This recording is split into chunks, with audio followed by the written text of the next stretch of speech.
El próximo 13 de febrero tiene lugar en el Palacio de Congresos de Córdoba las terceras jornadas interreligiosas para ahondar en la convivencia y la igualdad. Así se presenta esta jornada que reunirá a judíos, evangélicos, católicos y musulmanes.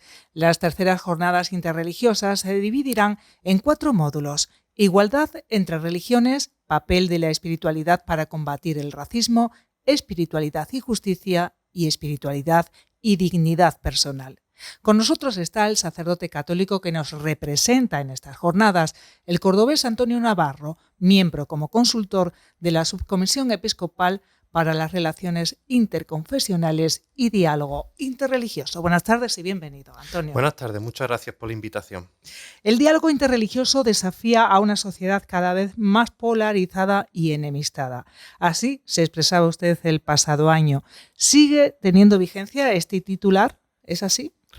Sigue teniendo vigencia y ha aumentado incluso, si cabe, en el último año. Podríamos poner algún ejemplo, no solamente en la política nacional y en las cuestiones gubernamentales que afectan a nuestro país, sino que a nivel internacional todos conocemos el conflicto que se está dando en Israel y Palestina, en la Franja de Gaza, y que ha conllevado una mayor confrontación y buscando incluso a veces la enemistad.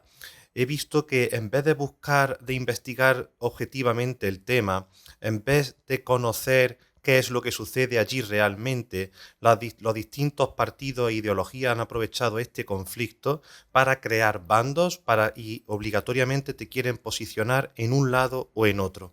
Con lo cual faltan criterios razonables para afrontar estas cuestiones que ayudarían a solucionar los problemas, y hay mucha ideología de por medio que provoca esa, como decíamos, esa sociedad polarizada, y que incluso los conflictos internacionales provocan polarización en nuestro país entre distintas ideologías y políticas. Es el concepto de igualdad que va a dominar estas terceras jornadas. ¿Es el concepto de igualdad hoy un término ideológico, Antonio?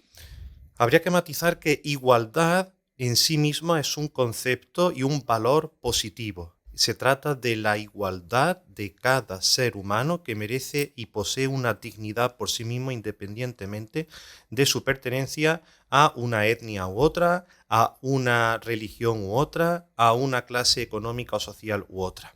De tal manera que la igualdad en sí mismo es un concepto y un valor positivo a buscar en nuestro ordenamiento jurídico, intenta protegerlo, y también para inculcarlo en la sociedad y a las jóvenes generaciones.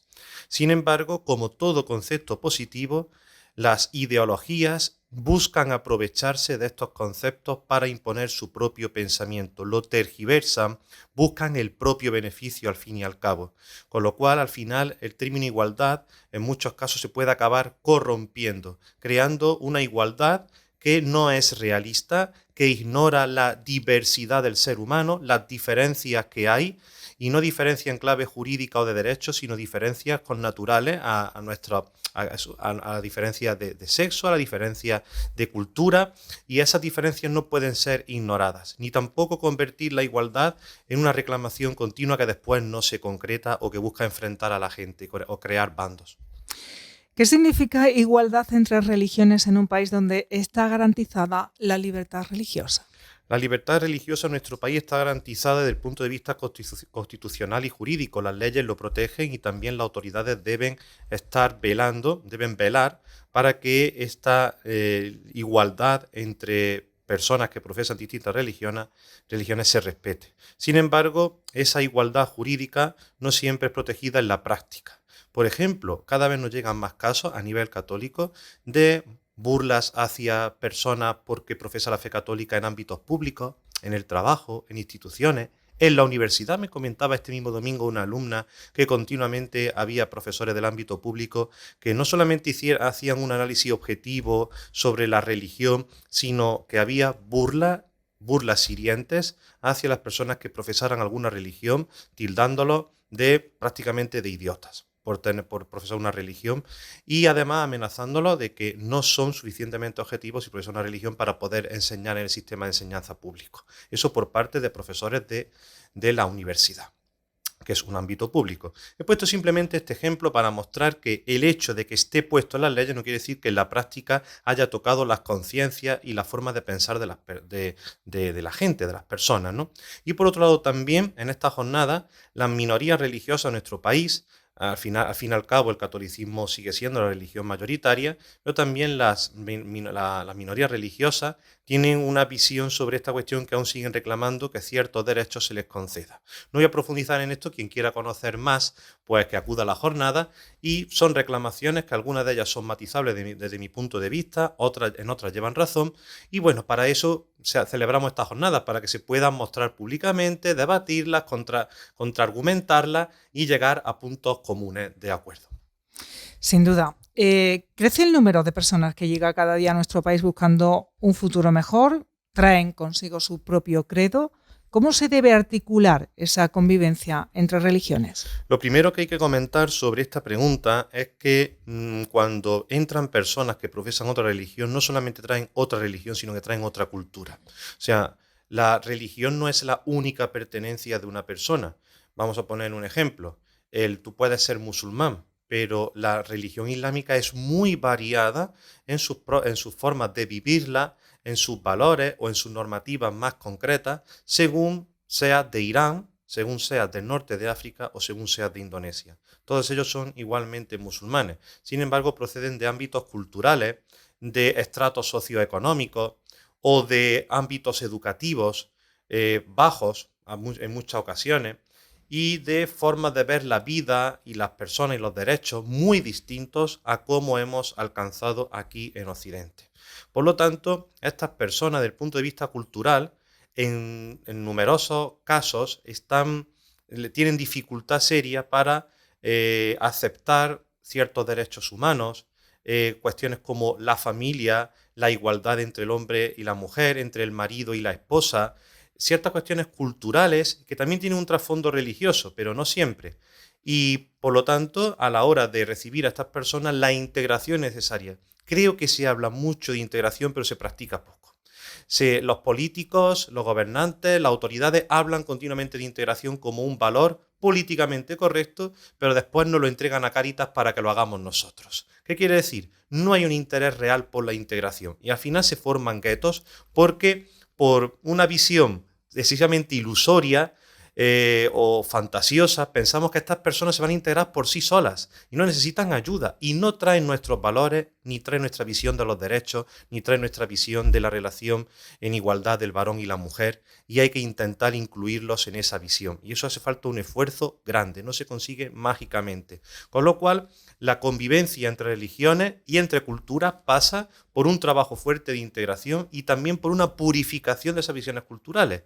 No se trata de invadirlos culturalmente, pero sí de hacerles ver que ciertas cuestiones no son aceptables en nuestro país, donde hay un régimen constitucional, donde hay una democracia y donde también buscamos como fundamento principal la preservación de los derechos humanos. Y hay que inculcar todo esto y tener en cuenta que esto necesita un esfuerzo por parte de todas las instituciones públicas y privadas. El diálogo interreligioso, Antonio, figura siempre en las agendas de las tres grandes religiones con suficiente intensidad como para comprometer a los fieles en esta tarea. Bueno, aquí hay que matizar siempre al católico, hay que explicarle como primer paso que las otras religiones, que no son el catolicismo, no tienen estructuras unificadoras como sucede en la Iglesia Católica. El católico parte mentalmente de sus propias categorías pensando que hay en las otras religiones un papa, unos obispos, ¿no?, que funcionan como estructura de unidad para esa religión. ¿Qué quiero decir con esto? Que en la Iglesia Católica la apuesta de la apuesta de la Iglesia Católica en su magisterio, en su enseñanza y en su mensaje por el diálogo interreligioso es clara y evidente. Tiene toda una doctrina sobre cómo realizarlo, evitando siempre el sincretismo y el relativismo, pero buscando los valores positivos, haciendo presente a Cristo en ese diálogo, porque nosotros vamos con nuestra identidad, a la vez que respetando la identidad de los otros y que puedan mostrar sus opiniones y sus valores para así argumentar y dialogar. Siendo así que, por lo tanto, en la Iglesia Católica hay una apuesta importante y con una doctrina y una hoja de ruta clara. En las otras religiones he observado que esa hoja de ruta a veces ni siquiera existe, porque no se ha diseñado y porque tampoco hay una autoridad que unifique. Ahora, concretando, como me menciona las otras dos grandes religiones que entiendo, religiones monoteístas, judaísmo e islam, en el judaísmo, al menos en España, existe una federación que aúna a las comunidades judías, no tiene una autoridad sobre ellas, pero sí es verdad que ejerce bastante de factor aglutinante, y la Federación de Comunidades Judías de España también tiene mucho interés en el diálogo interreligioso. En cuanto al Islam, actualmente hay una gran diversidad e incluso posiciones enfrentadas dentro del Islam español. Y las organizaciones e instituciones islámicas, algunas son favorables, en este caso Junta Islámica, que es la asociación islámica que colabora con nosotros en las interreligiosas, es muy favorable, pero otras no lo son tanto, no quieren participar o incluso hablan en contra del diálogo interreligioso. Con lo cual, dentro de Islam la postura es muy variada porque no existe un único modelo de musulmán, sino que existen distintas asociaciones y cada una tiene su opinión y su forma de ver este tema.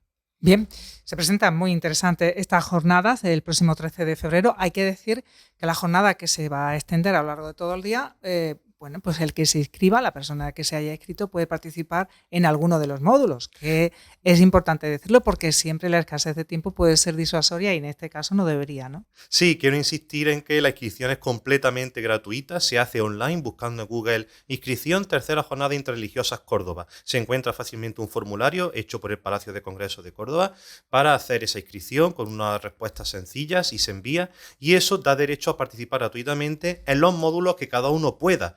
Las jornadas duran desde las 10 de la mañana hasta las 7:30 de la tarde, pero por obligaciones laborales y familiares tal vez muchas personas no puedan estar en la mañana o en la tarde. Yo invitaría a que quien tenga interés se inscriba y participe de aquello que pueda. Mejor es todo, pero si no se puede, pues que participe de los módulos que pueda y le resultará muy interesante. Efectivamente, y totalmente gratuito, hay que repetirlo. Muchísimas gracias, Antonio Navarro, y ya hablaremos de los frutos y de las consecuencias de este diálogo interreligioso. Muchas gracias. Gracias a vosotros.